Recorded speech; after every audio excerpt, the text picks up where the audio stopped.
بسم الله الرحمن الرحيم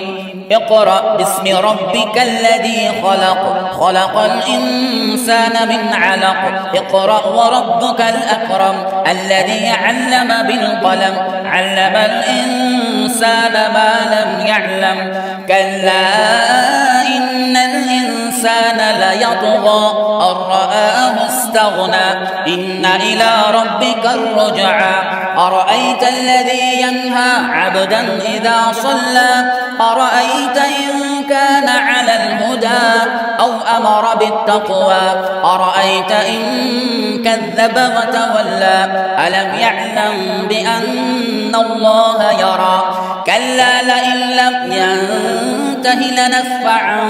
بالناصية ناصية كاذبة خاطئة فليدع ناديه سندع الزبانية كلا لا تطعه واسجد واقترب.